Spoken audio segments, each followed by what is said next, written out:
Hey, yo, folks, and welcome to a new update on the Delphi trial. And when you thought things couldn't get any worse.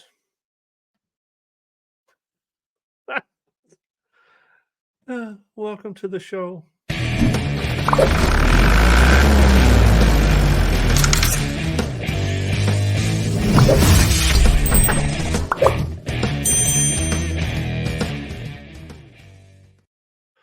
All right, let's go through Max Lewis. He is let's do it like this. Max Lewis works for CBS, Indiana. He is in the courtroom, and today, this is his summary of what happened today at least before lunch. On the stand is Stacy Bozinovsky. She is a forensic scientist and DNA analyst at the Indiana State Police Lab. She went through all the swabs and things tested for DNA in the case. Swabs from the girls indicated possible male ejection things, but no male ejection things was detected. Male DNA found on some swabs. However, the analyst testified that finding male DNA on some of the areas swab was, quote-unquote, not necessarily an unusual result. Okay. They learned that the mysterious hair found in Abby's hand turned out to be from Libby's sister, Kelsey. That is somewhat strange for me, guys. Why would Libby's sister, Kelsey's hair be entangled in Abby's hand? Now, it's not impossible. They knew each other. They hung around. Just find it weird. I just find it weird.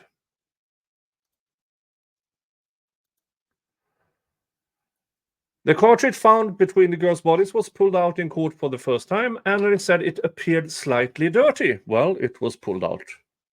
It was in the ground. She also testified that cartridges are hard to get DNA from because they're so small. That's not the only reason why the cartridges are hard to get DNA from. The surface is very smooth. Not much to DNA to grab a hold on, so to speak. They went through all the clothing items of the girls and blood spots at the crime scene. Some partial profiles found, but not enough to compare. Folks, those can be used to exclude. Certain alleles in our DNA are unique to us, if it's male or female. But also some alleles at certain spots in our DNA are completely unique, and at some points one can have it, another might not. Not at that extent, at least. So here I'm starting to get curious. Very curious. During a retest, lab thought they found a DNA profile of an unknown male entered into CODIS. Turned out to be a lab employee. Folks, when you are testing for DNA, every piece of equipment sterile. Every surface cleaned, everything should be. The one thing that can go wrong if you have the proper protocols is humans. And apparently, one of these employees decided, Do I really need to cover my face? Do I really need to have all these things? Do I need gloves? And contaminated DNA evidence. Who knows what he touched was there? But he just forked up. And the reason why I say forked up is the next line here. Analyst testified, reminder was sent out after that about wearing protective equipment. Now, what does that tell us? Whoever that lab employee wasn't wearing the correct equipment. Now, was it the face mask? Was it the gloves?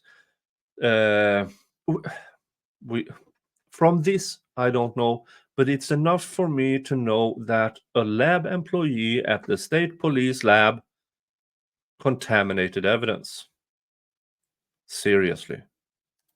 This, when you think they can't fork up any worse, they do.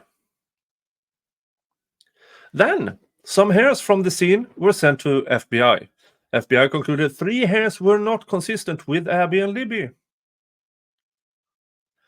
There are some new technologies that could test hairs without a root. However, lab didn't do that because success rates are low and testing would destroy the sample.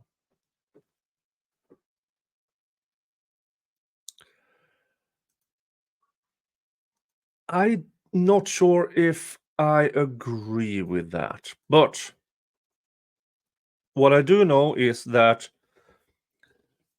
samples should never be destroyed, because if retested later on with new technology.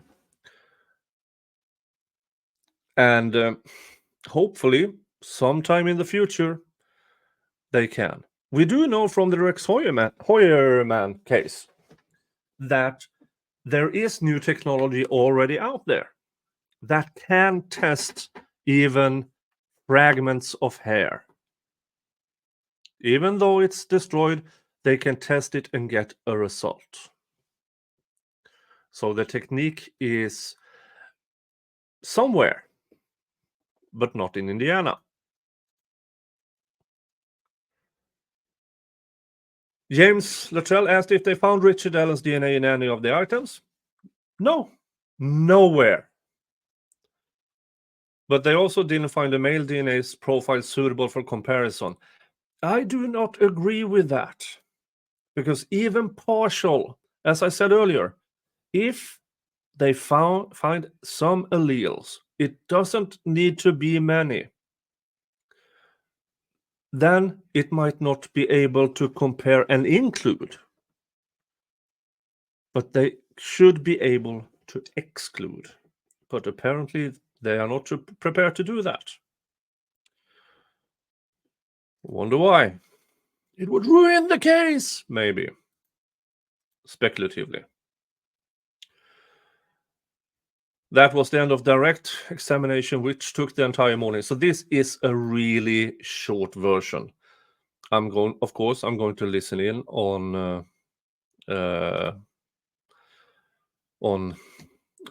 Andrea Burkhardt when her live goes on, so we learn more. But the main thing we can get from this is that a lab employee decided that day, when testing for a double murder of 2 little girls, that he didn't need to be properly dressed for the occasion with protective equipment. That is what we learned today. I'm astounded. Now, mistakes can happen. But not in a double murder case with 2 little girls with extremely limited amounts of DNA. Even if there are many swabs, this mistake should never happen, folks. Never. Who knows what he destroyed? Who knows if the reason they can't find proper DNA is because there are more like him in that state lab? We don't know. And because of that, any exculpatory evidence towards Mr. Allen might be gone. Now, for me, it's still enough that his DNA is nowhere on the crime scene, nowhere on the girls, nowhere on the crime scene. And there's two girls dressed, undressed, redressed, picked up, moved. There should be DNA evidence there. There should be. But apparently, for the Indiana State Lab,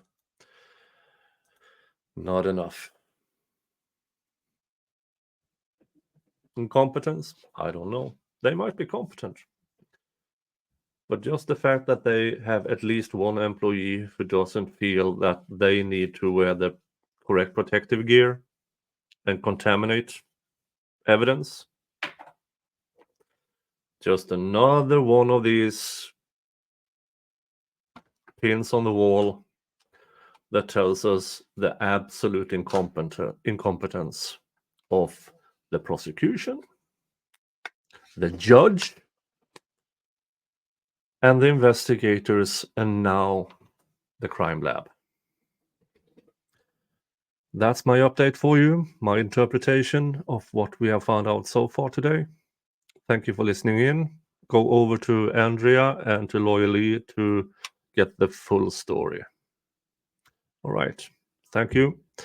I will see you all in the next recording or in the next stream. All right. See ya. Bye-bye.